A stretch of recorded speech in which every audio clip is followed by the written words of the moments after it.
ቦሪስ ካቭሮቭ የጀርመኗን ሙኒክ ከተማን እንዲጠላት የሚያደርጉት ብዙ ምክንያቶች አሉት። እንደ አብዛኞቹ ሩሲያውያን ሁሉ እሱም ጀርመን በጣም ይጠላታል። ምክንያቱም በሁለተኛው የዓለም ጦርነት ላይ ሩሲያውያን ላይ መጥፎ ጠባሳ በመጣላቸው የተነሳም አብዛኛው የሩሲያ ተወላጅ ልክ የሀገራቸውን ውድካ መጠጥ ከልባቸው እንደሚወዱት ሁሉ ጀርመንንም ለመበቀል በጣም ከፍተኛ የሆነ የልብ መሻት ይታይባቸዋል። የጀርመኗ ሙኒክ መፈክር የሆነው ሙኒክ ትወዳችኋለች የሚለው መፈክርም ቢሆን ይህንን ለከተማው ያለውን ከፍተኛ ጥላቻ ሊያስወግድለት አልቻለም። ቦሪስ ሙኒክን እንዲጠላት ከሚያደርጉት ምክንያቶች ውስጥ አንደኛው ከተማዋ የተመሰረተችው በቄሶች መሆኑን የሚያሳየው የከተማዋ ስም ራሱ ነው። በጀርመንኛ ቋንቋ ሙኒክ ማለት መነኩሴ ማለት ሲሆን የቦሪስ ሃይማኖት አልባ መሆን ደግሞ ማንኛውንም የሃይማኖት ተቋማት ላይ እምነት እንዳያድርበትና ጥላቻ እንዲያሳድር ምክንያት ይሆነዋል። ሌላው ሙኒክን እንዲጠላ ከሚያደርጉት ምክንያቶች ውስጥ ደግሞ ሁለተኛው ከተማዋ የአዶልፍ ሂትለር ግራ ዘመምነት በጣም አይሎ የባቫሪያን ቀኝ ዘመም ወግ አጥባቂ ፓርቲን በማሸነፍ የብሔራዊ ሶሻሊስት ፓርቲ መቀመጫና መመስረቻ ቦታ በመሆኗም ጭምር ነው። በእርግጥ በ1923 ዓመተ ምህረት የተደረገው የዌይመር ሪፐብሊክ መንግስት ከስልጣን ለማውረድ የተደረገው የብሔራዊ ሶሻሊስት ደጋፊዎች አመጽ ቢከሽፍም ከ10 ዓመት በኋላ ይሄው አይበገሬው የአዶልፍ ሂትለር ብሔራዊ ሶሻሊስት ፓርቲ ሀገረ ጀርመንን ለማስተዳደር ከመብቃቱም በላይ ከሙኒክ ከተማ ሰሜን ምስራቅ ላይ 10 ማይል ርቀት ላይ ዳቹ የተባለውን የመጀመሪያ የናዚ የማጎሪያ ካምፕን የገነቡበት ቦታ በመሆኗ ደግሞ እሱ ለከተማዋ ያለውን ጥላቻ እጥፍ ያደርግበታል። ከተማዋን የጠላበትን ሌሎች ምክንያቶችንም በውስጡ የሚያሰላስለው ቦሪስ ካቭሮቭ የታክሲ ሹፌሩን ቤርኒስተር ከተባለው የኩንስታሬል የሥነ ጥበብ መግቢያ ወረዳ መንገድ ላይ እንዲቆም አድርጎ ከታክሲ ወረደ።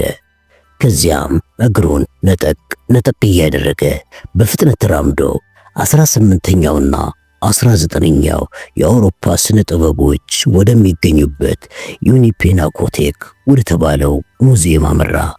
ሙዚየም ውስጥ ከገባ በኋላም ወደ መረጃ መጠየቂያው ዴስክ በመሄድ የፍራንሲስኮ ጎያ ስራ የሚገኝበትን ቦታ ጠይቆ ወደ ክፍሉ አመራና በፍራንሲስኮ ጎያ ወደ ተሰራው ፖልክር ተርኪ ወደ ተባለ ስዕል ሄዶ በመቆም ስዕሉን ተመለከተ።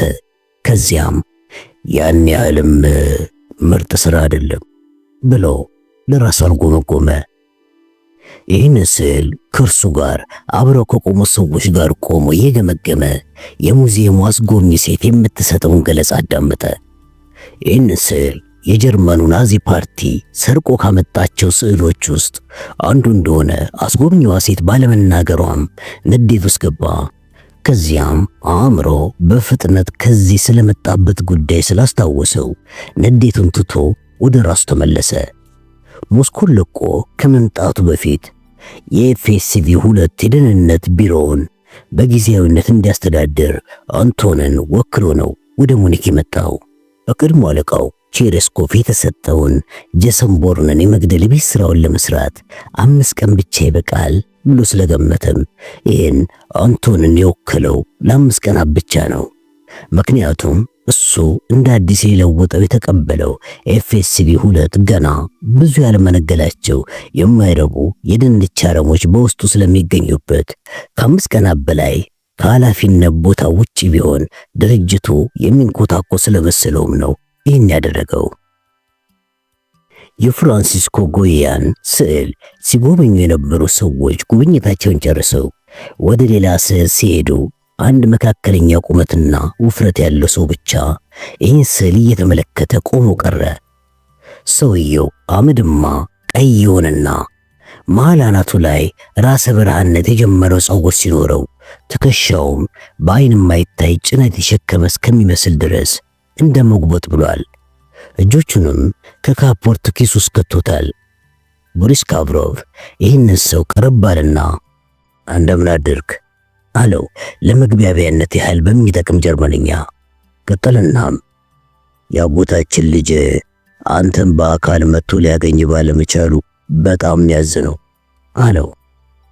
እንዴት ይዞታል እባክህ ያ የተከበረ ሽማግሌ ብሎ ሰውየው ቦሪስን በሩሲያኛ ሲጠይቀው፣ ቦሪስም ያው እንደ ሁልጊዜውም እሱ ሕይወቱን በፌስታ ነው የሚኖረው ብሎ መለሰለት። ይህ ሰውዬ ኢቫን ቮልኪን በዓለም ዙሪያ ባለፉት 10 ዓመታቶች የሥራ ዘመኑ ካፈራቸው ሰዎች ውስጥ አንዱ ሲሆን ይህን ሰው እንዲያገኘው ደግሞ ያመቻቸለት ራሱ ኢቫን ቮልኪን ነው። ከሰውየው ጋር የሚስጥር ኮዱን ተለዋውጠው ከጨረሱ በኋላ ሰውየው ራሱን ዋግነር ብሎ ለቦሪስ አስተዋወቀና አብረው ጎን ለጎን በሙዚየም ውስጥ እየሄዱ የተሰቀሉትን የስዕል ሥራዎች እያዩ ትንሽ ከቆዩ በኋላ እሺ ምን ልርዳ ብሎ ጠየቀው። እኔ ከሆነ ሰው ጋር የተገናኘ መረጃን እንድትሰጠኝ ወይም ደግሞ መረጃውን ሊሰጠኝ የሚችል ሰው እንድታገናኘኝ የፈለኩት። ዋግነርም ሁሉም ሰው ወደ እኔ የሚመጣው እንደዚህ አይነት ነገሮችን ይዞ ነው አለና ደብዘዝ ያለ ፈገግታውን ለገሰው። ቀጥሎም ሙዚየም ውስጥ ከተሰቀለውና የፍሬድሪክ ዊልሄልም ቮን ስዕል ከሆነው ቅዱሳን ምዕመናን ከጣራው ስር ብሎ በሰዓሊው ከተሰየመው ስዕል ስር ስለደረሱ ሁለቱም ቆመው ስዕሉን መመልከት ጀመሩ። ምንም እንኳን ስዕሉ የተሰራበት ድንቅ የሰዓሊውን ጥበብ ቦሪስ ቢያደንቅም እንደዚህ አይነት ሃይማኖታዊ እንድምታ ላላቸው የጥበብ ውጤቶች እምብዛም ደንታ የለውም። ስለዚህም በቀጥታ ወደ መጣበት ጉዳይ በመግባት አመጣጤ ስለ ቪክቶር ቼሪስኮቭ ልጠይቅ ነበር አለ ቦሪስ።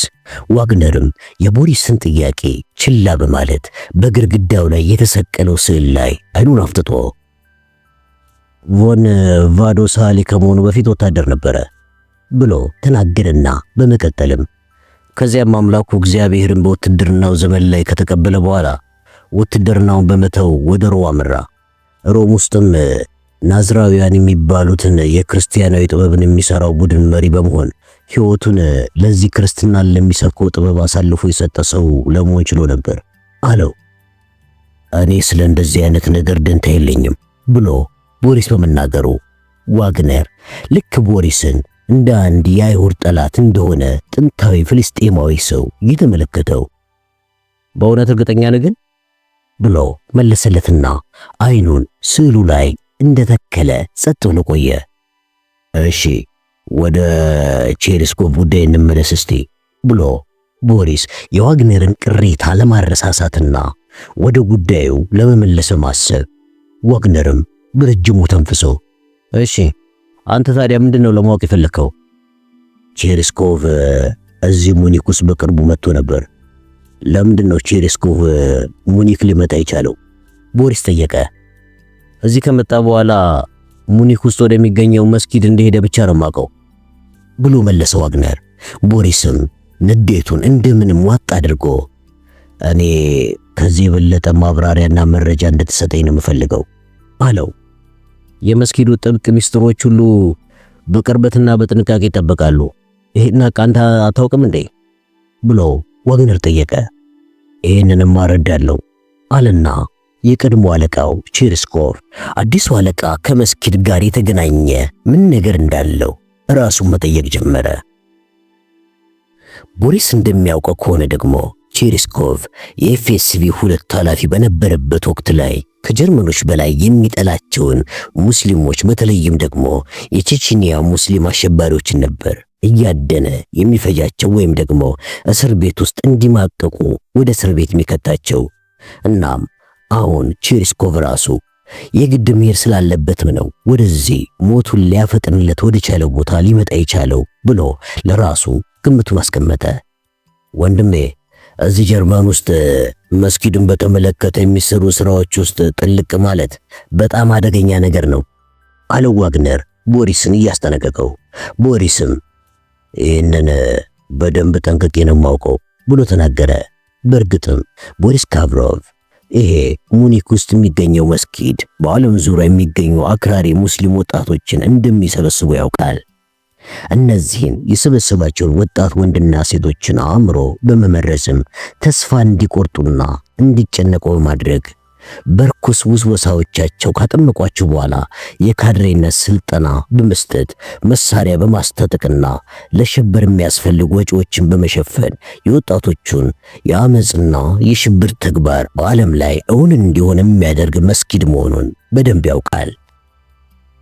ዋግነርም ለአፍታ ያህል ሲያስብ ቆየና ነገር ግን አንድ ሊረዳ የሚችል ሰው ያለ ይመስለኛል በማለት ከንፈሩን ከነከሰው በኋላ የዚህ ሰው ስም ሄርማን ቦልገር ይባላል። እሱ እዛ መስጊድ አካባቢ ምን እየተደረገ እንዳለ ለመንግስት የሚሰልል ሰው ነው በማለት ከንፈሩን ጠመም አድርጎ ፈገግ አለና ያስቃል አይደል? አያስቅም እንዴ ብሎ ቦሪስን እየተመለከተ ጠየቀው። አያስቅም አለ ቦሪስ ካቭሮቭ ድርቅ ብሎ። ከዚያም ይህንን ሰው የት ነው ላገኘው የምችለው ብሎ ጠየቀው። ዋግነርም ሰውየውን የት ሊያገኘው እንደሚችል ነገረውና አብረው አንድ ሁለት ስዕሎችን ከጎበኙ በኋላ ዋግነር ቦሪስን ተሰናብቶት ከሙዚየም ወጣ። ቦሪስም በእጁ የያዘውን የሙኒክ ከተማ ካርታን ዘርግቶ ተመለከተና ሌሎች ያላያቸውን ስዕሎች ከሙዚየሙ ሲያይ ቆይቶ ዋግነር ከወጣ ከ20 ደቂቃ በኋላ እሱም ሙዚየሙን ለቆ ወጣ።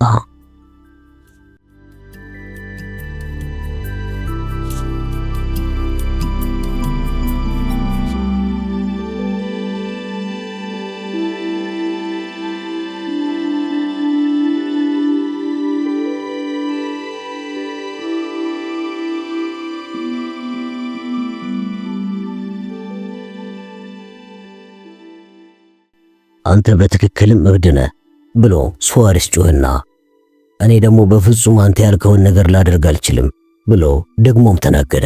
ልክ ጄሰን ቦርን የቬጋስ ቤት ለመድረስ 1000 ያርድ ርቀት ላይ ደርሶ መኪናውን እንዳቆመ እዚህ የሱ ቤት ገብተን የሕክምና እርዳታ እስካልተደረገልን ድረስ ሌላ የተሻለ ቦታ በዚህ ሰዓት ልናገኝ አንችልም ብሎ ቦርን ለሱዋሬስ መለሰለት። እሺ አንተ እዚህ መኪና ውስጥ ከሌለ ድረስ እኔ መኪናውን አዙሬ ባመልጥስ? ይህን እንኳን አድርጋለሁ ብላ አትሰጋም እንዴ? ለምንድነው ስጋት የማይገባ ብሎ ሱዋሬስ ቦርን ጠየቀው። ይህም ብታደርግም እኮ ያለው ብቸኛ መንገድ ቅድም የመጣንበት አስቸጋሪ ዳገትን መውረድ መሆኑን ወቅ። ደግሞም ቀኝ እጅን ስለሰበርኩ የመኪናውን መሪ መንዳት የምትችለው በግራ እጅ መሆኑን ደግሞ መኪናውን መቆጣጠር ስለማትችል በዚህም ሆነ በዚያ ከሞት አትድንም ብሎ ቦርን ስለመለሰለት ሱዋሬስ በምን አይነት ክፉ ቀን በመወለድ የተነሳ ነው ፈጣሪ ካንተ ጋር ያያያዘኝ ብሎ ምር ብሎ ተናገረ። ቦርንም የሱዋሬዝን መሸነፍ ከተመለከተ በኋላ የመኪናውን በር ሲከፍተው ውጪ ይዘንብ የነበረው የዶፍ ዝናብ ማዕበል ወደ መኪናቸው ገባ። በዚህ ጊዜም ቦርን እናም እንዳልኩ እቅዱን ጠብቀ መንቀሳቀስን አትርሳ። አዎ አንተ ማድረግ ያለብህ በቀጥታ ቬጋስን ማግኘት ነው። እሱ ስለሚያውቅብህ ያን ያህል ጉዳት አያደርስብህም። እኔ ደግሞ በግቢው ጀርባ በኩል እገባለሁ።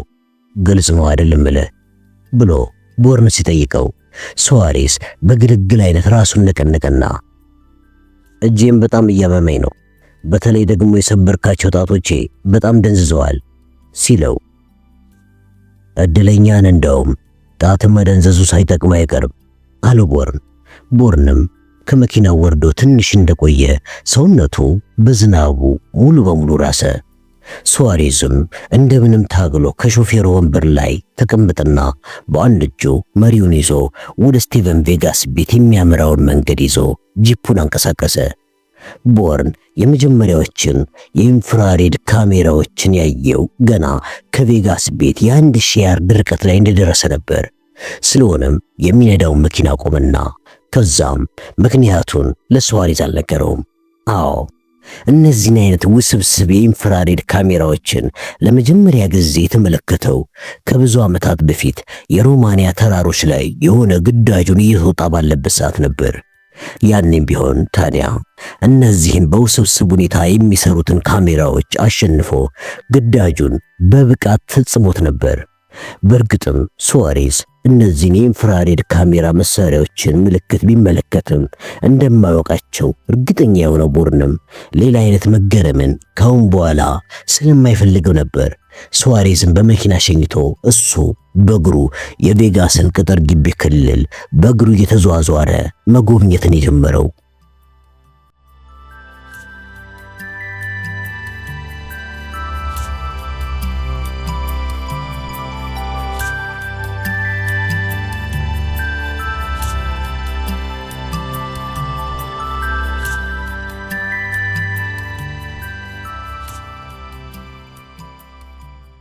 እናም ጥርጣሬው እውኑንና መኪናው ውስጥ የነበረው ሱዋሬዝ ይሄው ተበታትኖ ከፊት ወድቋል።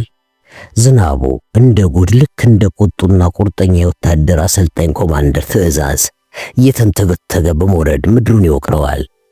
ቦርንም ጥቋቁር ቅርንጫፎቹ በነፋስ ከሚወዛወዙትና በዶፉ ዝናብ ፍቅሪ እየተጠለለበት ካለበት አንድ የዘንባባ ዛፍ ጀርባ ቆሞ እንዳለ ነበር ሱዋሬዝ ላይ የደረሰውን የፈንጂ አደጋ የተመለከተው። አዎ ልክ አሁን ካለበት ቦታ ላይ ሆኖ እያለም ከፊት ለፊቱ በሱዋሬዝ የሚነዳው ጂፕ መኪናን ፍንዳታው በትንትኗን ሲያወጣት ተመለከተ። በመጀመሪያ ጂፑ በእሳት እየተቀጣጠለ ወደ ላይ ወጣና በዶፉ ዝናብ ምክንያት እሳቱ ጠፍቶ መሬት ላይ ከማረፉ በፊት የሱዋሬዝ ሰውነት በየቦታው ተበታተነ። ከቦርን 5 ጫማ ርቀት ላይ ያረፈው የመኪናው መሪና የሱዋሬዝ ተቆርጦ የተጠበሰው ጭንቅላት በአይኑ መመልከት ችሏል። የሱዋሬዝ የተጠበሰ ስጋ ልክ ግሪል መጥበሻ ላይ እንደሚጠበስ ስጋ ነው የሚሸተው። አዎ ፊቱ ላይ የነበሩት ከናፍሩ፣ አፍንጫውና ጆሮቹ በሰዓቱ ተቃጥለው ከመጥፋታቸው በተጨማሪ አይኖቹ እስካሁን ድረስ እየጨሱ በመሆናቸው የሱዋሬዝ ጭንቅላትን ከሲኦል ወደ ምድር የወደቀ ያስመስለዋል።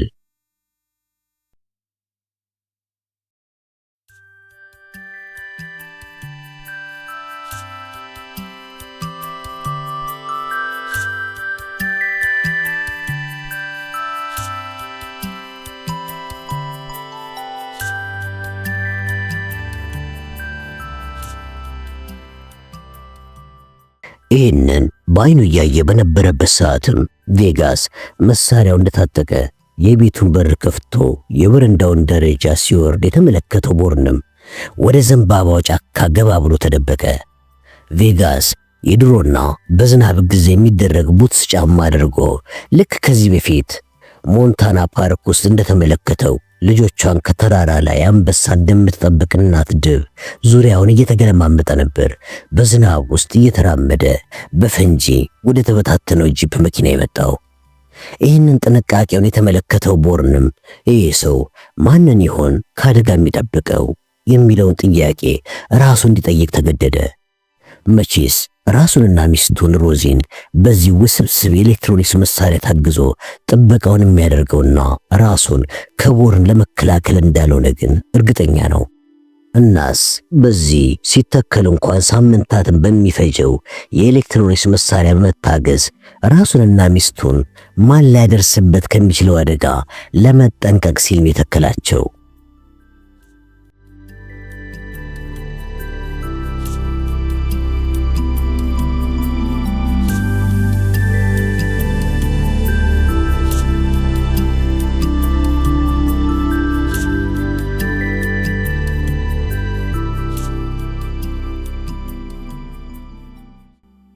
እነሆ የቦርን ጥንቃቄና ጥርጣሬ እውን በመሆኑ የተነሳ አሁን ካጠገቡ 5 ያህል ጫማ ርቆ የሚገኘው የሱዋሬዝ የተቃጠለ ፊት ላይ ያለውን የተንጠለጠልና የሚጨስ አይን እየተመለከተ ይገኛል። ደግሞም ሱዋሬዝን ለሞት በመዳረጉ ቦርን ምንም አይነት ጸጸት አልተሰማውም። ምክንያቱም ሱዋሬዝ ቅንጣት ታክል አጋጣሚ እንኳን ቢያገኝ በቦርን ልብ ውስጥ የሽጉጡን ጥይት ከመስደድ ወደ ኋላ ማይል ቀዝቃዛ ልብ ያለው ገዳይ መሆኑን ስለሚያውቅ ነው የጸጸት ስሜት ያልተሰማው።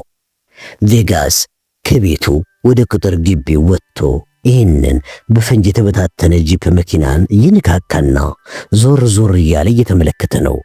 በዚህ ፍለጋውን ጊዜ ቬጋስ ተቆርጦ የወደቀውን የሱዋሬዝን እጅ በማግኘቱ በያዘው መሳሪያ ፈሙዝ እየነካካና እያገላበጠ ሲመለከት ከቆየ በኋላ ሌሎቹ የተቆራረጡ አካሎችን ለመፈለግ በመንቀሳቀሱም ቦርን ወደ ተደበቀበት የጽድ ዛፍ አቅራቢያ ደረሰ።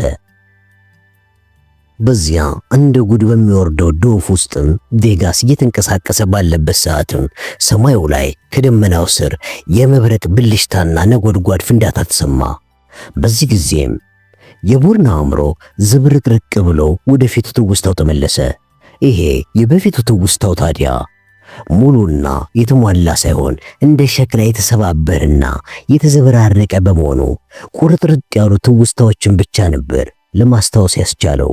አዎ ቦርን የአለቃው አሌክስ ኮንክሊንን ትዕዛዝ ተቀብሎ ለግድያ የሄደበት መንገድ ላይ ያለውን የበረዶ ክምር አቋርጦ ወደ ዲስኮ ክለብ ነበር። ኮሌታው ላይ በመቅለጥ ያሉት የበረዶ ብናኝ በዲስኮ ቤት ሙቀት የተነሳ እየቀለጡ ኮሌታውና ወደ አንገቱ አካባቢ ያሉትን ቦታዎች እያራሱት ነው። ወደ ሴቶቹ መጸዳጃ ቤትም በማምራት ከአንዱ የተዘጋ ክፍል ጋር ከደረሰ በኋላ ሽጉጡ ላይ ሳይለንሰሩን ገጥሞ የመጸዳጃ ክፍሉን በር በእርግጫ በረገደው። መጸዳጃ ቤት ውስጥ ቁጭ ብላ የነበረችው ባለቢጫ ሉጫ ፀጉር ያላት ሴትም በሰማያዊ አይኖቿ እያየችው ቀጥሎ የሚመጣውን ነገር ባለመገመት የያዘችውን ሽጉጥ እንደደቀነችበት አፏን ለንግግር ከፈተች። ታዲያ ይቺ ሴት በጄሰን ቦርን ሕይወቷ ከመነጠቁ በፊት ምንድን ነበር ለቦርን የተናገረችው? ሴትየዋ ያለችውን ነገር ለማስታወስ አእምሮን እያብጠረጠረና እየመረመረ ለማግኘት ሞከረ። ኮሎምቢያ ውስጥ ሆኖ በካርሎስ ወታደሮች እንደታጀበ የሴትየዋን ድምፅ በትንሹ ይሰማው እንደነበረ ታውቆታል። አሁንም ቢሆን በዚህ መብረቅ ድምፅ ውስጥ ሆኖም ቢሆን ድምጿ በጥቂቱ ይሰማው እንደነበረ በጥቂቱ ተሰምቶታል። ይህ የሰማው ድምፅ ከዚህ በፊት ከሰማው ድምፅ ጋር አንድ አይነት አወጣጥ አለው። እዚያ እንደምታገኘው ነገር ብሎ ነው የሚያቋርጠው። እዚያ እንደምን ብሎ ራሱን ጠየቀ። ይቺ ሴት ከመገደሏ በፊት ምን ነበር ልትነግረው የፈለገችው? አእምሮ ውስጥ የቀረ ትውስታ እንዳለ በርብሮ ለማግኘት ቢሞክርም ትውስታዎቹ ልክ የበጋ ወቅት ላይ እንደተገኘ በረዶ እንደተሰባበረ በውስጡ ቀለጡ እንጂ ምንም ነገር ሊመጣለት አልቻለም። በዚህ ሐሳብ ውስጥ እያለም አጠገቡ አካባቢ የእግር ኮቴ ድምፅ በመሰማቱ ከሐሳቡ ባነነና ዙሪያው ሲቃኝ ቬጋስ ተቆርጦ የወደቀውን የሱዋሬዝን እግር እንዳገኘ ተመለከተ። በዚያው መሳሪያ ፈሙዝም የሱዋሬዝን እግር እያገላበጠ ተመለከተና ሌላ የተቆረጠ አካል ፍለጋ በዓይኑ ሲያማትር እግሩን ካገኘበት ትንሽ ራቅ ብሎ የወደቀውን የሱዋሬዝን ጭንቅላት ስለተመለከተ እግሩን ትቶ ወደዚያ ተንቀሳቀሰ። ቦርንም ይህንን በሳት የተለበለበና የተጠበሰውን የሱዋሬዝን ፊት ቬጋስ ያስታውሰው ይሆን ብሎ ተጠራጠረ። ቬጋስም የሱዋሬዝ ጭንቅላት ጋር ከደረሰ በኋላ ጭንቅላቱን በመሳሪያው አፈሙስ ገልብጦ ከፊቱ ጋር በመፋጠጡ የሱዋሬዝን ፊት መመልከት ቻለ። ፊቱን እንደተመለከተም ወደ ኋላ ሸሸት ብሎ የያዘው መሳሪያ በድንጋጤ ፊቱ ላይ አነጣጠረ። ከዚያም በትዝብት አይነት ፊቱን ትኩር ብሎ ያጠናው ጀመር። ይህን ነበር ቦርን የፈለገው። አዎ ቬጋስ የሱዋሬዝን ፊት ለይቶ አውቆታል። ስለሆነም የሱዋሬዝን በጂፕ መኪና ውስጥ መገኘት ያን ያህልም አላስደነቀውም። በዚህም የተነሳ ጄላሊሳይ ለቬጋስ የተሳሳተ መረጃ እንዳቀበለው ከቬጋስ ሁኔታ ለመረዳት ችሏል። አዎ አሁን ቬጋስ የዶመናው አባል እንዳልሆነም ታውቋል። ለዚህም ነው ይህን ሁሉ ዝግጅት አድርጎ ሲጠብቃቸው የነበረው። አንድ የዶመናው ጠላት ከሆነ ደግሞ የፈለገበት ቦታ ቢሄድ እንኳን ከዶመናዎች እንደማያመልጥ በደንብ በማወቁ ነው እዚሁ እንደ ልብ የሚያውቀው አካባቢ መቆየትና አዎ ሊጠባበቁ የወሰነው። ይህን ውሳኔውንም ቦርን አድንቆለታል። በአሁኑ ሰዓትም ዶመናው ለዚህ ሰው ክብርን ሊሰጠው የተገደደውም በዚሁ የተነሳ ነው። ምክንያቱም ቬጋስ ያለምንም ተጽዕኖ ነገሮችን የሚያደርግና የሚወስን ሰው መሆኑን ይሄው ባይኑ ባያቸው ነገሮች የተነሳ ቦርን ሊያውቅ ችሏል። አለ አይደል የሚመጣበትን ነገሮች ሁሉ በቁርጠኝነት ለመበቀል የሚችልና የሚወስን ሰው በመሆኑ ሞቱን እንኳን በድፍረት ለመጋፈጥ ከሚኖርበት ቦታ አልሸሸም። ስቴባን ብሎ በመጣራት ቦርን ከተደበቀበት ዛፍ ስር ወጥቶ ለቬጋስ ሲታየው፣ ቬጋስም መሳሪያውን አወናጭፎ ቦርን ላይ ደቀነበት። ተረጋጋ ወዳጄ ብሎ ቦርን እጆቹን ወደ ላይ አነሳና እኔ ወዳጅ እንጂ ጠላት አይደለሁም፣ ለዚህም ስል ነው እዚህ ድረስ እርዳታዬን ልለግስ የመጣሁት አለው። ቬጋስም ምን ልትረዳኝ ነው የመጣው? ሞቴም ወይም ደግሞ መቃብሬ ልትቆፍርልኝ ስትል ነው እንጂ እዚህ ድረስ የመጣው ሌላም ትረዳኛለህ አለው። ዝናቡ በጣም ይወርድ ስለነበረም ልክ በጩኸት የተሞላ የእግር ኳስ ስታዲየም ውስጥ ያሉ እስከሚመስል ድረስም በጣም እየተጫዋጩ ነው የሚነጋገሩት።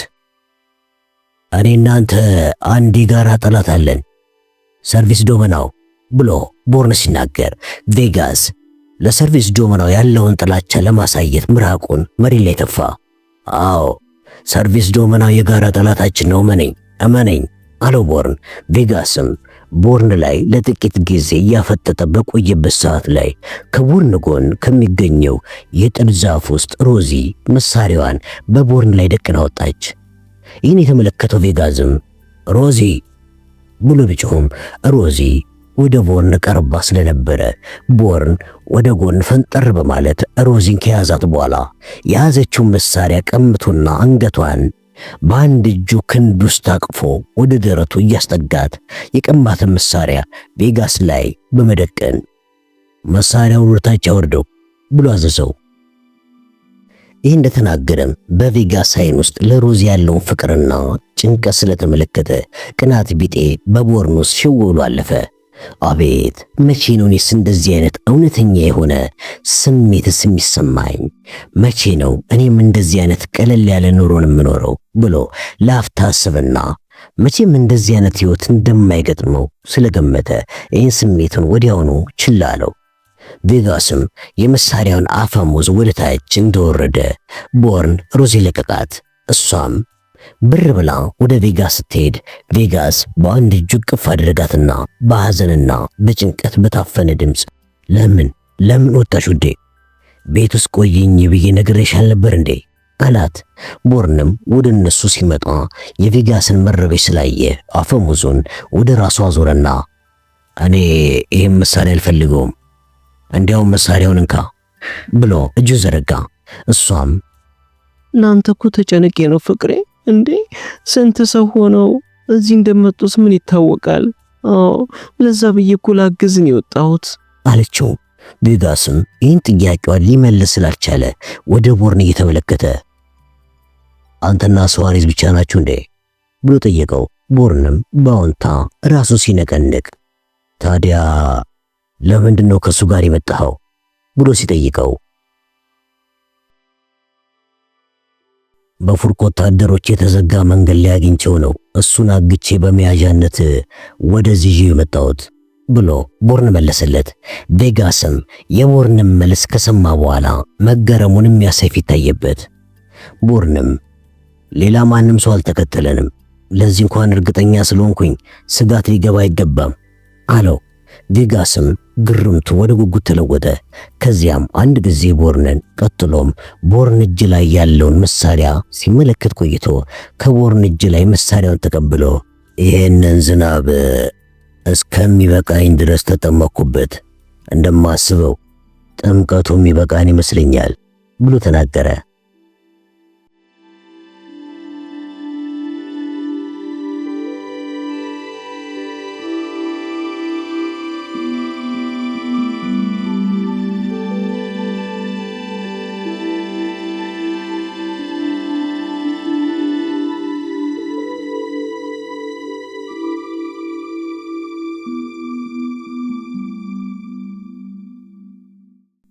ማጊን ለማግኘት በራሱ ምርጫ የቀጠራት ሬስቶራንት በር ላይ በመጀመሪያ ሲያያት ማጊ ናት ብሎ በፍጹም ሊገምት አልቻለም።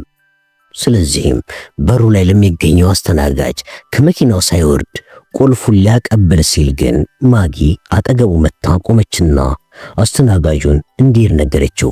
ማጊ ጸጉሯን ለቀቅ አድርጋው ስለነበረም ያኔ ቤቱ ለመጀመሪያ ጊዜ ስትመጣ አድርጋው በነበረው ኮፍያ ምክንያት አጭር ጸጉር እንዳላት ገምቶ ነበር። ግን አሁን ሲያየው ረዘም ብሎ ከጀርባዋ የላይኛው ክፍል ላይ ተዘናፍሏል። ቀለሙ ኢንዲጎ የሆነ ምርጥ ቀሚስም ለብሳ እጇ ላይ ያን ያህልም ውድ ያልሆነ ሰዓት ታስራለች። ምርጥ ታኮ ጫማም ስላደረገች የሴትነት ቅርጿ ጎላ ብሎ አሳምሯታል። ሄንድሪክስ ይህን ታኮ ጫማዋን የፈጠረው ሰው ምናልባትም ሴታዊ የሆነ ቅርጽን በጣም የሚወድ ሰው እንደነበረ የእርግጠኝነት ግምቱን አስቀመጠ። በእርግጥ ሚስቱ አማንዳ እንደዚህ አይነት ባለ ስፒል ታኮ ጫማ የምታደርገው በጣም አንዳንድ ጊዜ ነው። በመሆኑም ለምን ታኮ ጫማ እንደማታደርግ በጠየቃት ጊዜ የመለሰችለት መልስ ጫማው ምቾት እንደማይሰጣት ነበር። ጓደኛዋ ሚኪያ ብዙ ጊዜ ታኮ ትልቅ የሆነ ጫማ እንደምታደርግና እንደሚያምርባት ሲነግራትም ሚስቱ አማንዳ ይህን ነበር ያለችው። ይኸውልህ ውዴ፣ እሷ ከሁል ጊዜ ይህንን ጫማ በማድረጓ የተነሳ የተረከዟ ጅማቶች አጥረዋል።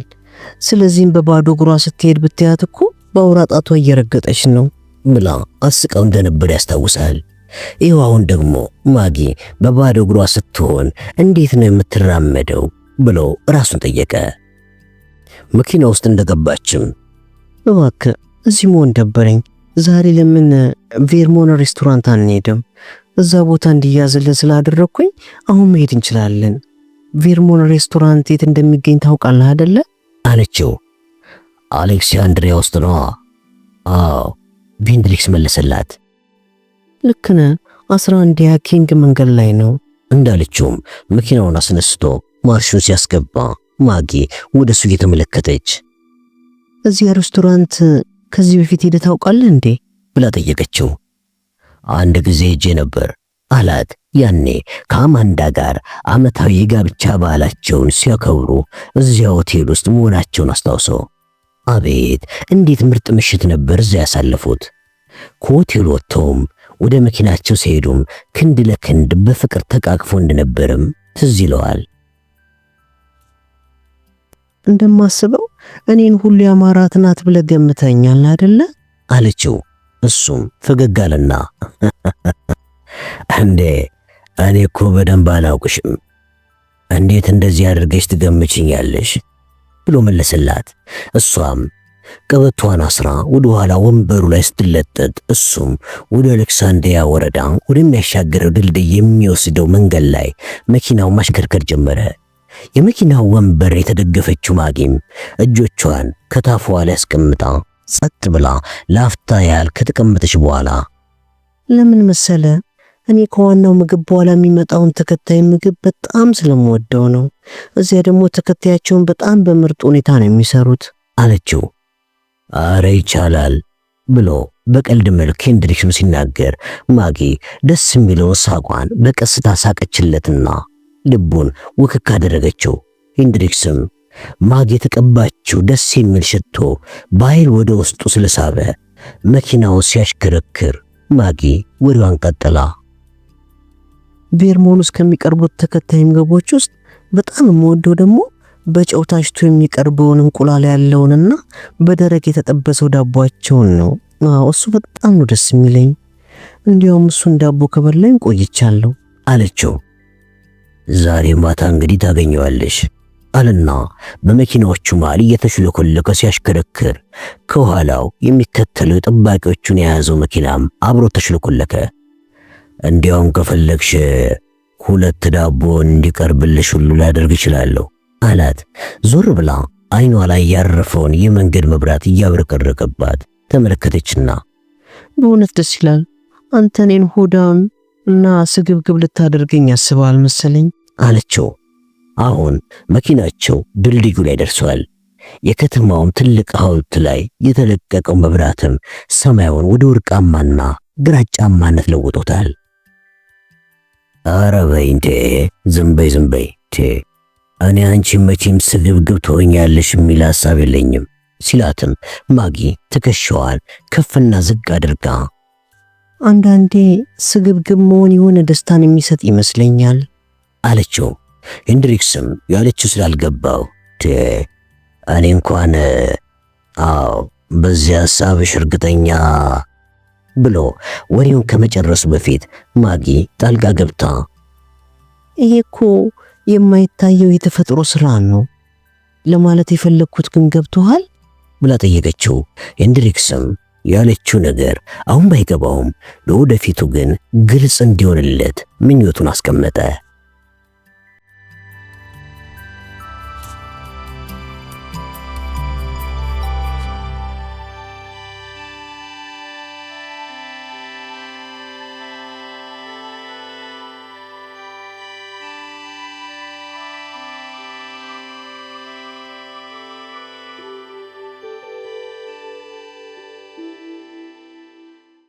በህይወት አንድም የተከለከለ ነገር አድርጋ አታውቅም አይደለ? ብላ ጠየቀችው ማጊ። ማርቲን የያዘውን ብርጭቆ ይዛ ከመካከላቸው ካለው ጠረጴዛ ፊት ለፊት የተቀመጠውን ሄንድሪክስን እየተመለከተችው እራታቸውን እንዲበሉ የመጡበትን የቬርሞሊዮን ሬስቶራንት ውስጥ የሚገኘውን ቦታ እሷ ቀድማ በቀጠሮ የያዘችው ቦታ ከመስኮቷ አጠገብ ይገኛል። አሁን ካሉት ሁለተኛ ፎቅ ላይም ሆነው እታች ያለውን የእግረኛ መንገድ በደንብ መመልከት ይችላሉ። እግረኛው መንገድ ላይም ወጣቶችና ሌሎች ቱሪስት የሚመስሉ ሰዎች ወዲህ ወዲያ ሲሉ በግልጽ ታያቸዋል። አንተ ሁልጊዜም ጥሩ ሰው ነህ አለችው። ሄንድሪክስም እሷ እንዴት በዚህ ፍጥነት ምንነቱን ማወቋ እያስገረመው እንደዚህ ለማለት እንዴት ቻልሽ? እሷም ከያዘችው መጠጥ ትንሽ ተቦነጨችና በቃ እንዲሁ ጥሩ ሰው ትሸታለህ አለችው። እሱም በምላሿ እየተጠራጠረ ፈገግ አለና ይቅርታ፣ ስለኔ የተሳሳተ አመለካከት ያሽ ይመስለኛል። እንደምታስቢው ያን ያህል ጥሩ ሰው የሆንኩኝ እንኳን አይመስለኝም አላት። እሷም መጠጧን አስቀመጠችና ወደፊት ጠጋ በማለት መጠጥ ያልያዘበትን እጁን ይዛ መዳፉን ገልጣ በለስላሳ ጣቶቿ እየዳበሰችው መዳፉን መመልከት ጀመረች። እሷ እጁን ይዛ መዳፉን በለስላሳ ጣቶቿ በምትዳስስበት ሰዓት ከእጇ የወጣው የኤሌክትሪክ ሞገድ በእጅ ውስጥ አልፎ ልቡ ጋር ከደረሰ በኋላ ተመልሰው ወደ ብሽሽቱ ሲወርድ ተሰማው። ልክ ለብ ያለ ውሃ ውስጥም በደስታ የሚዋኝ መሰለው። እጁን እንደያዘችም ቀና ብላ ፊት ውስጥ ተመለከተው። ሄንድሪክስ እሱ የተሰማውን ስሜት እንዳወቀችበት እርግጠኛ ሆኖ ነበር። ይሄ ቢሆንም ግን እሱ የተሰማውን ስሜት መረዳቷን ያሳየችበት ፈገግታዋ የፍረት ወይም የሽሙጥ ሳይሆን በጨዋነት የተሞላ ነው። አንተ ወይ የቤተሰብ የመጀመሪያ ወንድ ልጅ ነህ አሊያም ብቸኛ ልጅ ነህ አይደለ? ብላ ስትጠይቀው አዎ ልክ ነሽ ብሎ በማመንታት መለሰላት። አየህ፣ ለዚህም ይመስለኛል አንተ ኃላፊነትን የመሸከም ጸባይ የሚታየበት። ደግሞም ሁሉም የመጀመሪያ ልጅ የዚህ አይነት ባህሪ ያሳያል አለችው። ከዚያም በቀስታ በስሜት ታጅባ የመዳፉን መስመር በጣቶቿ እየዳሰሰች ስለዚህም አንተ ጥሩ ልጅ ሆነ ስላደግክ አሁን ጥሩ ትልቅ ሰው ለመሆን ችለሃል አለችው። እሱም መቼስ ለመጀመሪያ ሚስቴ ጥሩ ባል አልነበርኩኝም። አዎ ከዚህም በላይ ደግሞ ጥሩ አባትም እንዳልሆንኩኝ በእርግጠኝነት ለመናገር እችላለሁ አላት። ያንተ ተግባር እኮ ስራህን በትጋት እየሰራ ሀገርን መጠበቅ ነው አይደለ? አለችው በፍቅር አይን እየተመለከተችው። አዎ ብሎ ከመለሰላት በኋላ ሊገልጸው በማይችለው መልኩ ጉሮሮ በጣም ድርቅ ስላለበት ከጠረጴዛው ላይ ተቀምጦ የነበረውን ብርጭቆ አንስቶ ውስጡ ያለው ውስኪ ግማሽ ድረስ ጠጣለት። ይህንንም በማድረጉ ጉሮሮን አቃጠለውና ትንም አለው። የትንታው ሳሉ አስሎ አይኖቹን እንባ ቀረሩ። ኧረ እባክህ ቀስ ብል፣ ደግሞ ጠባቂዎቹ ምን አደረገች ብለው ደግሞ ይወረሩኝ እንዴ? አለችው በቀልድ መልክ። እሱም ከኪሱ ሶፍት ወረቀት አወጣና አይኑን ጠርጎ ተንፈስ አለ። እሷም አሁን ትንሽ ቀለል አለ አይደለ ብላ ስትጠይቀው ጥያቄው ለትንታው ይሁን ወይም ደግሞ ለሌላ ነገር ግራ ስለገባው ለሷ መልስ መመለስ ተቸገረ። ስለዚህም ብርጭቆ ውስጥ የነበረውን ግማሽ ስኮች ውስኪ ጠጣለትና እሺ ስንት ቋንቋዎችን ትችያለሽ ብሎ ጠየቃት። ወሬውን ለመቀየር አስበው 8 ቋንቋዎችን እችላለሁ፣ ግን ለምን ጠየቅከኝ? አይ እንዲያው ለማወቅ ያህል ነው ብሎ ከመለሰላት በኋላ እሷ ስለሱ የተናገረችውን ነገር ማሰብ ጀመረ። በእርግጥ እሷ እንዳለችው ስርዓት ያለ ሰውና ጥሩ ሰው መሆኑን ያውቃል። ምክንያቱ ምን እንደሆነ ባልገባ ሁኔታም እሷን ከዚህ የበለጠ ሊጠብቃትና ሊንከባከባት እንደሚፈልግ እየተሰማው መጥቷል። ይህን ሲያስብ ግን መንግስት ለሱ የሚያደርገው ጥበቃ በቂ አይደለም ብሎ ስለማያምን አይደለም፣ ምናልባትም ከአንዳንድ በሚያውቃቸው የመንግስት ሁኔታዎች በመነሳትም ሊሆን ይችላል ይህን ስሜት ስለሷ ሊሰማው የቻለው። ይህንን ሐሳቡን ችላ ብሎም የምግብ ማዝዣ ሜኑን አንስቶ ምን መብላት ትፈልጊያለሽ ወይስ የምትወጂው ዳቦ በመጀመሪያ ይቅረብልሽ ብሎ ጠየቃት። እሷም አጠገቧ ያለውን ምግብ ሜኑ አንስታ ትንሽ ከተመለከተች በኋላ ሜኑን መልሳ እያስቀመጠች ምን ሆነሃል? በጣም የያዘን ስሜት ተሰምቷል። እኔ ያጠፋሁት ነገር አለ እንዴ? ወይስ የዛሬን እራት ትተን ሌላ ቀን እንገናኝ? ወይስ ከዚህ በኋላ ጭራሹን ብላ ተናግራ ከመጨረሷ በፊት ሄንድሪክስ እጁን እያነሳ አይደለም ብሎ ጮህ ተናገረና ነገሯን እንድታቆም አድርጎ እባክሽን ማጊ ይቅርታ በቃ እኔ ብሎ ያሰበውን ተናግሮ ሳይጨርስ አይኑን ከሷ ላይ አንስቶ ሌላ ቦታ እየተመለከተና አይኑን አትኩሮቱን እያጣበት ለትንሽ ጊዜ ቆየ። እሷም የስሜቱን መለወጥ ተመልክታ የምግብ ሜኑን በጣቶቿ እየመታች ታውቃለህ፣ እዚህ ቤት ውስጥ ከሚዘጋጁት ምግቦች ውስጥ በጣም የምወዳቸው ሌላ ምግባቸው ደግሞ ባህር ውስጥ ከሚገኙ ክለቦች የሚሰሩ የባህር ምግባቸውን ነው። እሱ ይምጣልኝ አለችው። እሱም አይኑን ወደ እሷ መልሶ እየተመለከታት ትንሽ ፈገግ አለና እንዴ ታዲያ ዛሬ ምንም አይነት የምትወጂውን ዳቦ መቅመስ አትፈልጊም ማለት ነው ብሎ ሲጠይቃት እሷም ፈገግ እያለች አሁን ሐሳቤን ቀይሬያለሁኝ፣ ስለዚህም ዛሬ ማታ እስቲ የተለየ ዴዘርት መሞከሩ ሳይሻለኝ አይቀርም አለችው።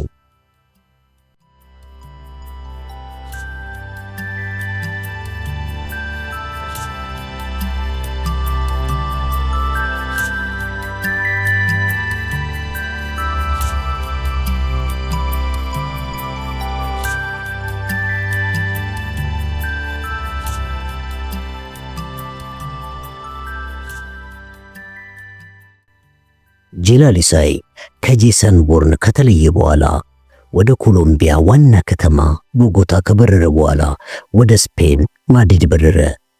ማድሪድ ከደረሰ በኋላ ወደ ሲቪሌ የሀገር ውስጥ በረራ አድርጎ ሲቪሌ ደረሰ።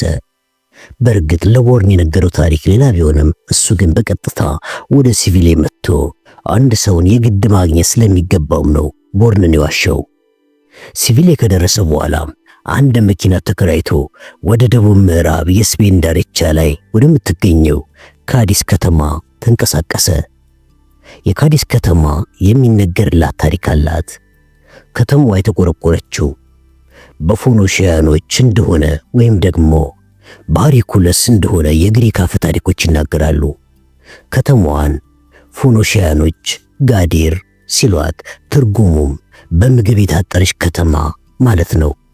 ግሪኮች ደግሞ ጋዴራ ብለው ይጠሯታል። እንደ ግሪካውያን የጥንት አፈ ታሪክ ከሆነም የጥንቱ መሪያቸው ሄራኩለስ ከተማዋን የቆረቆረው በወቅቱ ከተማዋ ላይ ይገኝ የነበረውን ባለ 3 ራስ ጭራቅ ከገደለ በኋላ ነው። ታሪኳ ብዙ ቢሆንም ይቺ ካዲስ የተባለችዋ ከተማ የምዕራብ አውሮፓ ጥንታዊ ከተማ ናት። በእርግጥ በእነዚህ ሁሉ ብዙ ዓመታቶች ውስጥ ከተማዋ በተለያዩ ጦረኛ ህዝቦች በምርኮ ውስጥ ቆይታ ነበር። ከከተማዋ ወራሪዎች ውስጥም ካርቴጃውያን፣ በሃኒባል ጦር፣ በሮማውያን እና በመጨረሻ ደግሞ በሙር ህዝቦች ቁጥጥር ስር ነበረች። ሙሩም የቃዲስ ስርወ መንግስትን ከ711 እስከ 1262 ዓመተ ምህረት ድረስ ይችን ከተማ መናገሻው በማድረግ የቆየ ሲሆን ካዲስ የሚለው የከተማዋ ስምም ከዚህ ቃዲስ ከተባለው የአረብኛ ቃል እንደተወሰደ ይታመናል።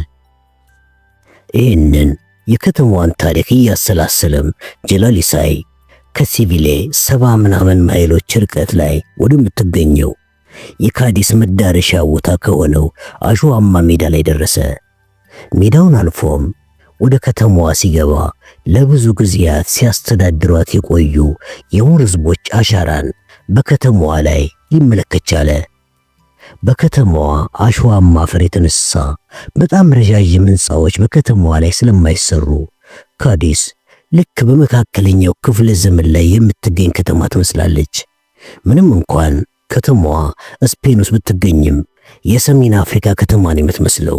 ሂሳይም በጭንቅላት ውስጥ ያስቀመጠውን የከተማዋ ዋና ካርታን በሐሳቡ ፈትሽና ካስኮ አንቲጎ ወደሚባለው የከተማዋ ጥንታዊ ክልል ውስጥ ገባ። የክሬም ቀለም ወደ ተቀባውና አቬንዳ ዲዲኮዬ ዲናጄራ ተብሎ ከሚጠራው ጥንታዊ ቤት ደጃፍ ደረሰ። ከዚህ ቤት ሁለተኛ ፎቅ ላይም ቁልቁል ቢመለከቱ ፔሌታ ዲላስ ሞጅሬስ ተብሎ የሚጠራውን የከተማዋን ምርጥ የባህር ዳርቻ መመልከት ይቻላል።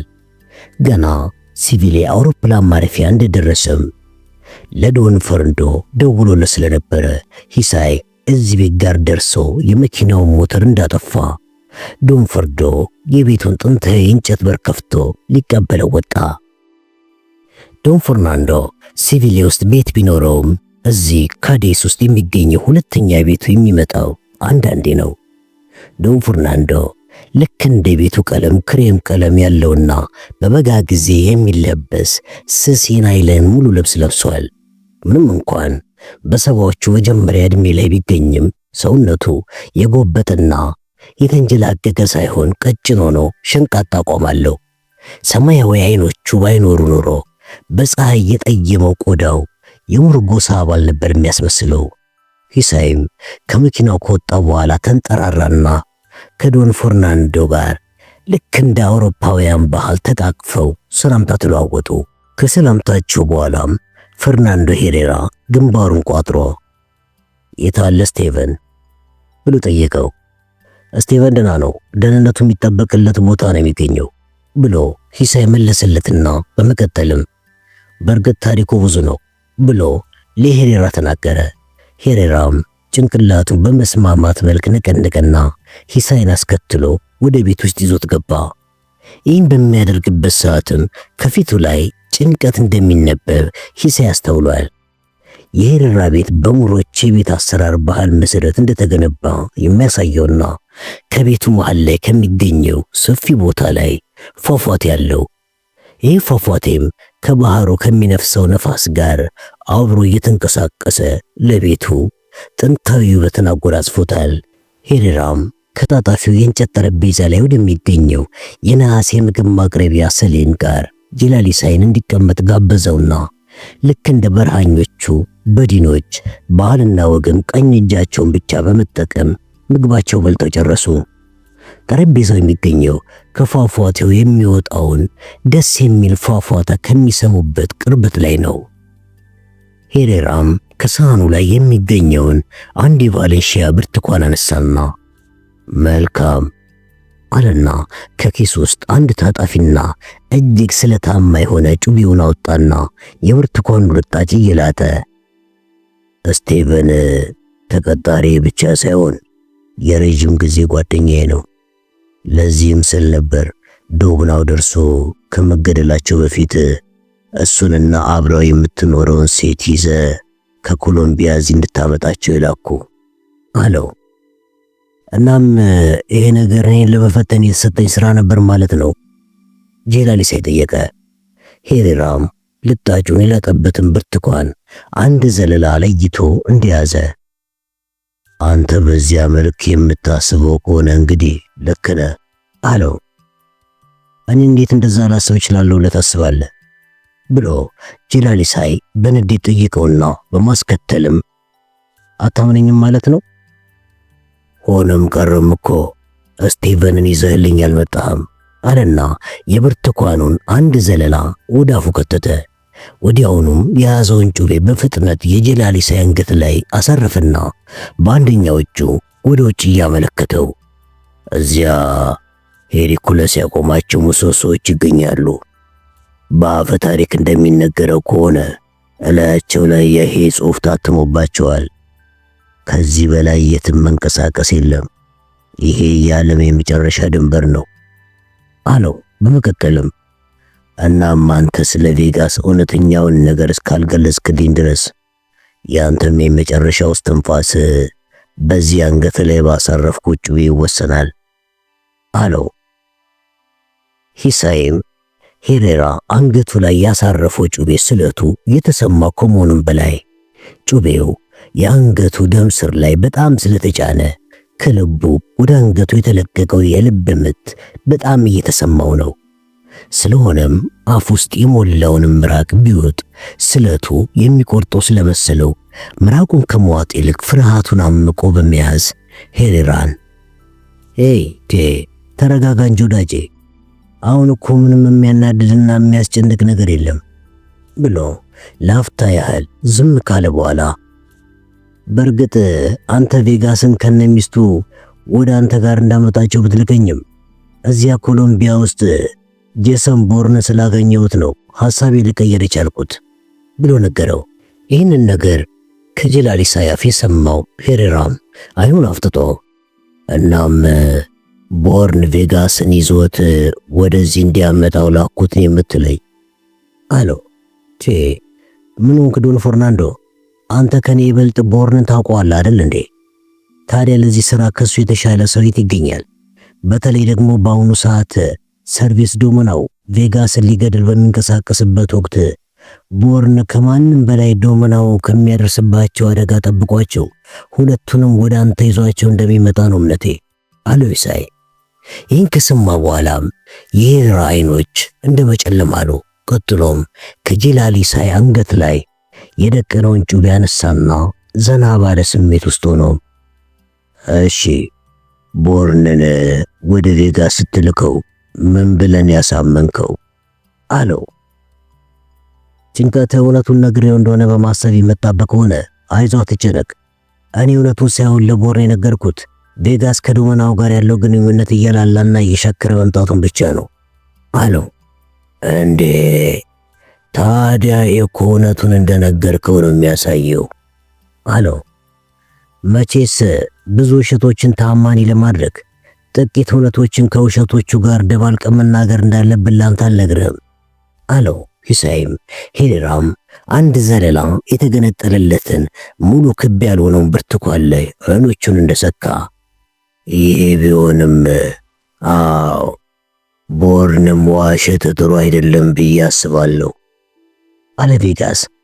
አትጠራጠር፣ ቦርን እንደዋሸሁት በፍጹም ሊያውቅ አይችልም ብሎ ሂሳይ ሲናገር የሄሬራ አይኖች በድንገት አበሩና እንዴ ምናልባት ቬጋስ ቢነግረውስ ብሎ ተናግሮ ሳይጨርስ ጀላሊ ኢሳይ ጣልቃ ገብቶ ቬጋስ በፍጹም ለቦርን እውነቱን ሊነግረው አይችልም። አዎ በምን ምክንያትስ ነው እውነቱን ሊነግረው የሚችለው? ይህ በፍጹም የማይሆን ግምት ነው አለው።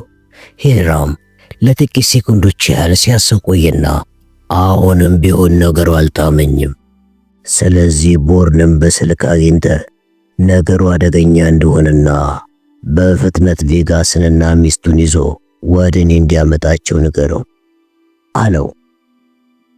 አራት አስብቴ ቬጋስ ከሚገኝበት አውራጃ ትንሽ ራቅ ብሎ ከሚገኝ ቦታ ቦርንንና ይዟቸው በሚመጣቸው ሰዎች ስም የአውሮፕላን ትኬት የተዘጋጀላቸው ሲሆን ስፔን ሲቪሌ ከደረሱ በኋላ ቢሆን የሚያስፈልጋቸውን ነገር ሁኔታው እንደሚፈቅደው መጠን የተቻሉኝን ነገሮች ለማድረግ ጥሬያለሁ አለና ጀላሊ ኢሳይ ትከሻውን ከፍና ዝቅ አድርጎ እንደማስበው ማድረግ ያለብኝን ነገሮች በተገቢ ሁኔታ አድርጌ ወደዚህ ወደ አንተ ጋር እንደመጣው ነው አለው። ከዚህ በላይም ነገሮችን ማድረግና ሁኔታዎችን መጠቀም ትችል ነበር ብሎ ሄሬራ በምሬት በታጀበ ድምፅ ጮኸበትና በማስከተልም ኮሎኔሶን የመሰለ ሰው በእጅ ይገኛል ነበር እንዴ? እንዴት እሱ እንዲያግዝ ወይም ነገሮችን እንዲያመቻችል ልታደርገው አልቻልክም ብሎ በንዴት ተሞልቶ ጠየቀው። ኮሎኔስ እኮ በጎርፍ ውሃ ላይ እንደሚገኝና በመስመጥ ላይ እንዳለ ጀልባ ነው። ይሄ ሰው የሆነ ጊዜን እየጠበቀና ሊፈነዳ ጊዜ በመቁጠር ላይ እንዳለ ፈንጂ መሆኑን አትርሳ አለው።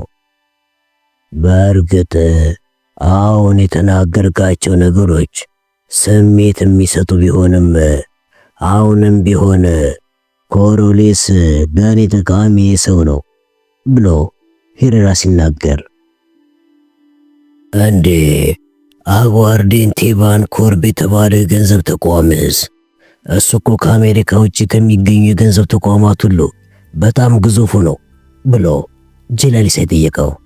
ሄሬራም በመስኮቱ አሻግሮ ልክ እንዳይኑ ሰማያዊ የሆነውን ሰማይ ለጥቂት ጊዜያት ያህል ሲመለከት ቆየና በእርግጥ አጓርዴንቴ መደበኛ ስራዬ ነው አለና ከዚያው ብርቱካን ላይ አንድ ዘለላ ገንጥሎ ስለዚህም ሌላ መደበኛ ያልሆነና በድብቅ የሚሰራ ስራ ያስፈልገኛል ብሎ የተገነጠለውን የብርቱካን ዘለላ አፉ እስከ መክተቱ በፊትም ጄላሊሳይን እየተመለከተው፣ ስለዚህም ኮሬሎስ እነዚህም በድብቅ የሚሰሩ ስራዎችን የሚሰራልኝ ሰው እንደሆነ የምታውቀው መሰለኝ አለው። ከዚያም በእጁ የያዘውን የብርቱካን ዘለላ ወደ አፉ ከቶ እያጣጣመ በልቶ ከዋጠው በኋላ ሌላ አንድ ዘለላ ገንጥሎ ለኢሳይ ያቀበለው። ግን አሁን የእኔን ነገር እንተውና ስለ ቦርን እናውራ ብሎ ከኢሳይ ላይ አይኑን ሳይነቅል ተናገረ። ኢሳይም ከሄሬራ የተቀበለውን የብርቱካን ዘለላ እንደ ምግብ ሳይሆን በውድ ዋጋ አሁን እንደተገዛ ትንሽ ቅርስ እየተመለከተ ለጥቂት ጊዜ ዝም ብሎ ቆየና፣ ግን እሱ ምን እንዳደረገኝ ታውቃለህ አይደል ብሎ ሄሬራን ጠየቀው። ሄሬራም የተጠየቀውን ለመመለስ ያህል በእርግጥ ቦርን አንተ ቤት ውስጥ ሰብሮ መግባቱ በቶሎ ይቅርታ የሚያሰጠው ጥፋትና ቀላል ነገር እንዳልሆነ ይሰማኛል። ኢሳይም እንዴ በፍጹም ይቅርታ የሚያሰጠው ጥፋትማ አይደለም በእኔ ላይ ፈጸመው ብሎ ጥርሱን ነክሶ ተናገረ ኢሳይ። ሄሬራም በእጁ ላይ የቀረውን ብርቱካን ወደ ጠረጴዛው ላይ የገፋ ትንሽ አገሳና፣ አሁን አንድ ያልነገርኩህ ሚስጥር ልንገርህ፣ ቦርን እኮ የኔንም ቤት ሰብሮ እንደገባ ታውቃለህ ብሎ ሲናገር ኢሳይ አይኑን አፍጥጦ ሄሬራን ተመለከተው። ሄሬራም እውነት እየተናገረ መሆኑን ለማሳየት ጭንቅላቱን ከፍና ዝቅ አደረገና፣ አዎ የምነግር ነገር እውነት ነው። ቦርን ሲቪል የሚገኘው ቤቴ ውስጥ ከአንዲት ትሬሲያ ቴርቶን ከተባለ ሴት ጋር ገብቶ በርበራዎችን እኔ ሳልኖር አካሂዷል ብሎ እጁን ወደ ላይ አወራጭፎ፣ እናም አንተ ቤት ገብቶ ዕቃህን መስረቁ ብቻ ከእኔ ሁኔታ ጋር ይለየዋል እንጂ እኔ ቤትም ሰብሮ ገብቷል አለው። እና ለዚህ ጥፋቱ አንተ ምን አደረግከው ታዲያ? ኢሳይ ጠየቀ። እኔ ብሎ በኢሳይ ጥያቄ እንደመገረም አለና፣ እኔ ምንም ነገር አላደረኩም። አየህ ቦርን መስራት የሚገባውን ነገር ነው ያደረገው። ደግሞም ይህንን ያደረገው እኔን ካለማመኑ የተነሳ መሆኑንም አውቄያለሁ። ደግሞስ እኔ መልአክ አይደለሁ ለምንስ ያምነኛል ብሎ ለኢሳይ ተናግሮ የተናገረው ነገር ኢሳይ ላይ ያደረሰውን ተጽዕኖ እስከሚመለከት ድረስ ለአፍታ ዝም ካለ በኋላ ይኸውልህ እሱ እኮ ልክ እንደኛው ዓለም ያለ የጥርጣሬ ዓለም ውስጥ እየኖረ መሆኑንም መርሳት የለብንም አለው። ኢሳይም ግንባሩን አኮሳትሮ እና አሁን የምትለኝ እርሱ እኔ ላይ ያደረገውን ነገር አጋንኜ እያየሁት መሆኔ ነው ማለት ነው? አዎ እስቲ ነገሩን በሌላ አቅጣጫ ተመልከተው ሲለው ኢሳይ በንዴት ተሞልቶ፣ እንዴ በምዕራቡ ዓለምና በእስልምናው ዓለም መካከል ያለው ልዩነት ረሳው መሰለኝ። ተው እባክህ አንተ እኮ እየኖርክ ያለው በምዕራቡ ዓለም ውስጥ መሆንህን አልረሳኸው ብሎ ሄሬራ ተናገረ። ኢሳይም ይሄ ቢሆንም እሱ ላጠፋው ጥፋት ተገቢውን ብሎ ያሰበውን ተናግሮ ከመጨረሱ በፊት ሄሬራ ጣልቃ ገባና፣ እንዴ በቃ እኮ ላጠፋው ጥፋት ማካካሻ ቬጋስን እንዲያመጣልህ ተስማማ አይደል እንዴ? በል እንግዲህ ቦርንን ከዚህ በላይ ማስቀየም ያለብን አይመስለኝም። እናም ካሁን በኋላ አንተ እሱን የሚጎዳ ነገር ብታደርግ ከእኔ ጋር እንደምትጣላ ወቅ አልና ብርቱካኑን አፉ ውስጥ ከቶ ማላመጥ ጀመረ።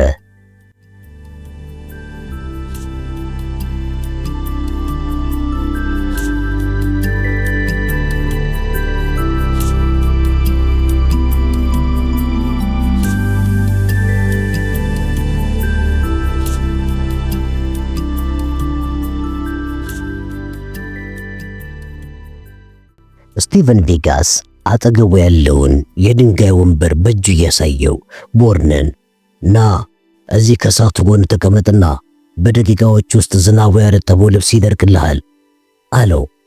ቦርንም ከማድ ቤት ውስጥ ተራመደና ከቬጋስ ጎን ደርሶ ከእሳቱ ጎን ተቀመጠ። ሮዚ ራት እየሰራች ሲሆን ምሽቱም ልክ እንደ ጃጓር እየፈጠነ አካባቢውን ጽልመት ውስጥ ከቶታል። እነሱ ያሉበት ማድ ቤት ግን ቬጋስ ባበራው መብራት ምክንያት በመስኮቱ የሚገባው ጨለማን አሸንፎ በብርሃን ተሞልቷል። ዝናቡ ቢያባራም ሰማዩ ላይ የተቆለለው ደመና አካባቢውን ከማጨለሙ የተነሳ ሲኦል ውስጥ የሚገኙ አስመስሏቸዋል። ጄላሊሳይን ነበር እንዴ ጠበቅከው ብሎ ቦርን ቬጋስን ሲጠይቀው፣ ቬጋስም በግርምት ቅንድቡን አንስቶ ጄላሊሳይ ኮሎምቢያ ውስጥ ይገኛሉ ምትለኝ? ይህን እንኳን አላውቅም ነበር ብሎ መለሰለት። ታዲያ የሁሉ ዝግጅት ለማ ብሎ ቦርን ተናግሮ ሳይጨርስ ቬጋስ ጣልቃ ገብቶ ለሱ ሳይሆን ለሌሎች ሰዎች ነው በማለት አይኑን ከቦርን እያሸሸ መለሰለት።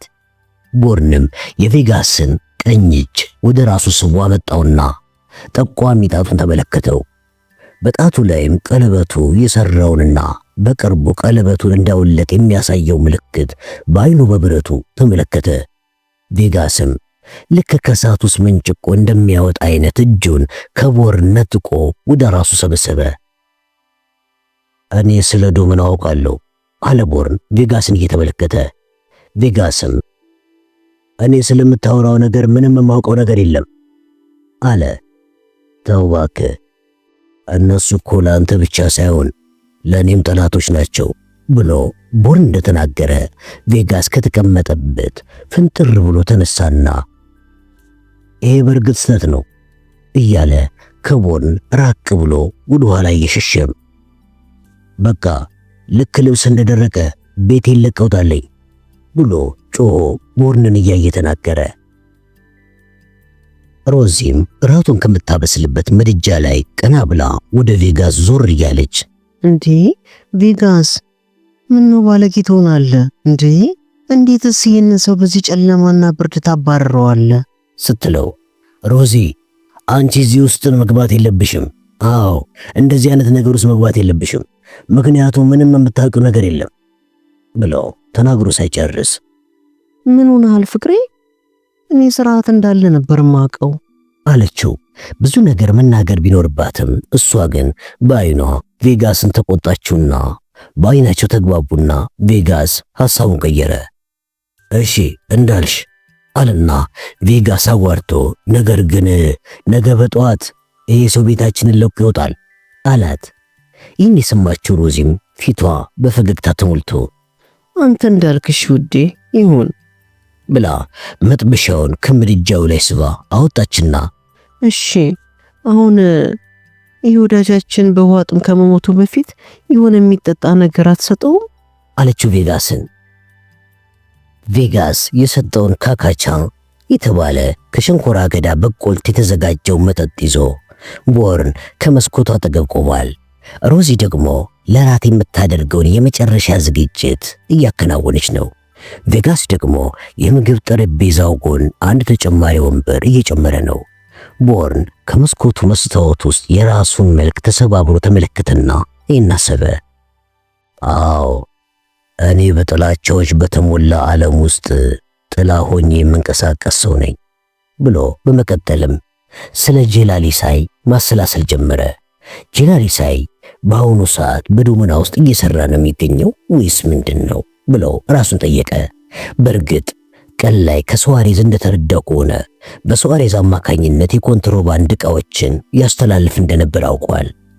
በዚህም ፎርክ ከተባለው የኮሎምቢያ አማጽያን ጋር ግንኙነት እንዳለው ቦርን ለመገንዘብ ችሏል።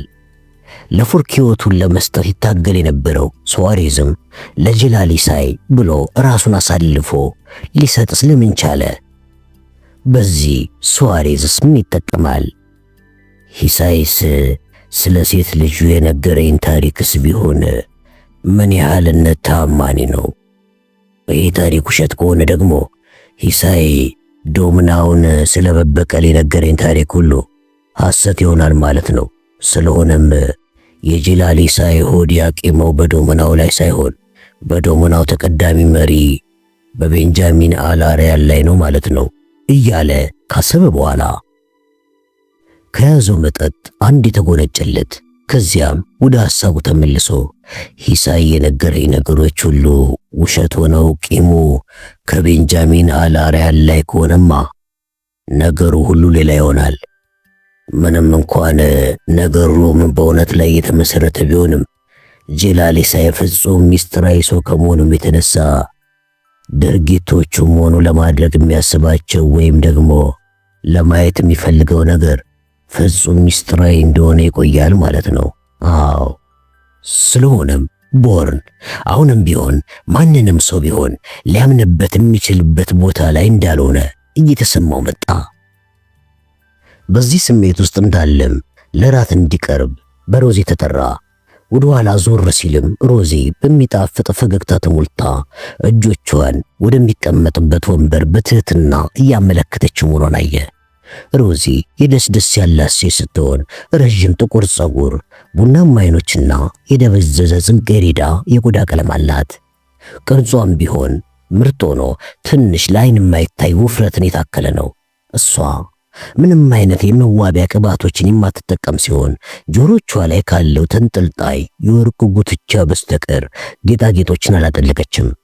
ጥርሶቿም ችምችም ብለው ነጫጭ ሲሆኑ አፏን ከፍታ ፈገግ ስትል ደግሞ በፈገግታዋ ላይ የዋህነቷን የሚመሰክሩላት ነገሮች ይታያሉ።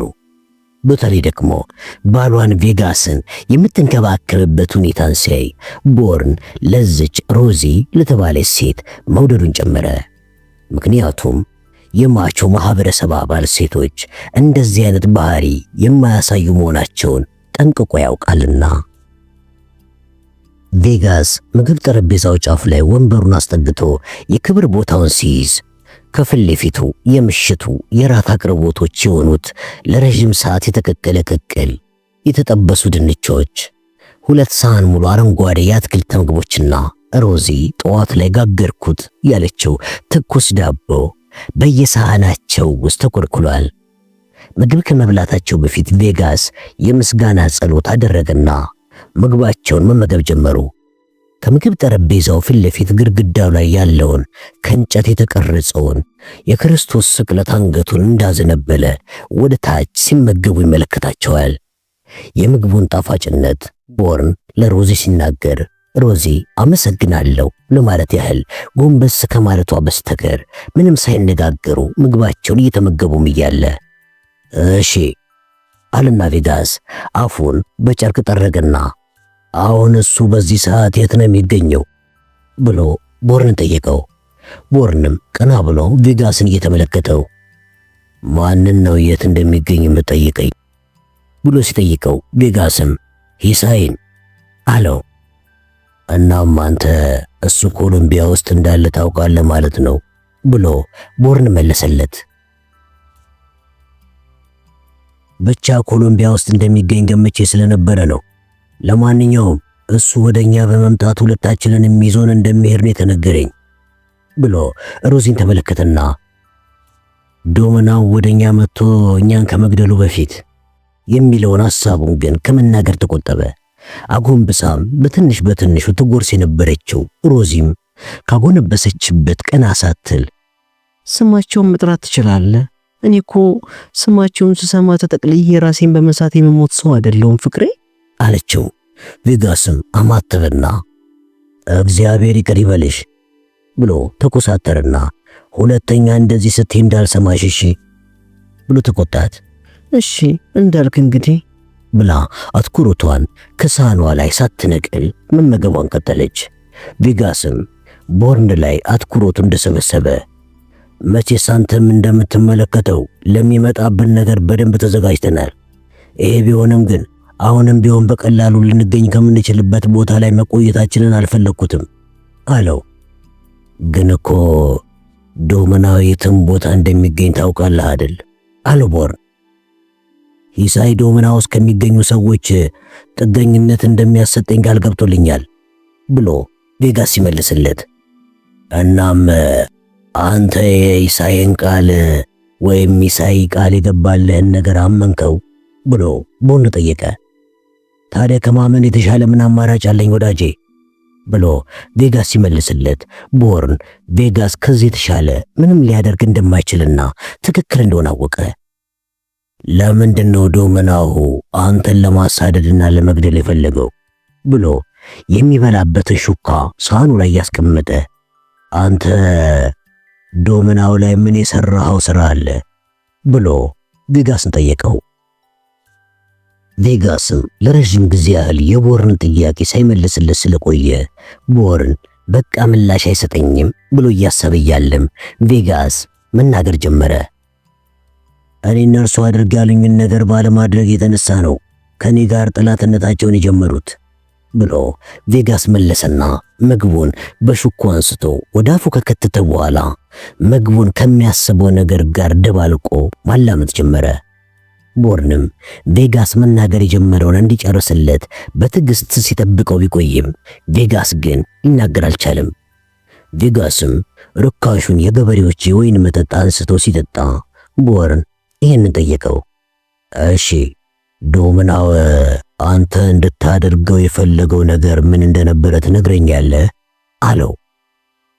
ቬጋስም በጥርሶቹ ከንፈሩን ከነከሰ በኋላ ቀጣሪዎቼንና የድሮ ጓደኞቼን እንድሰልል ነበር ያዘዙኝ።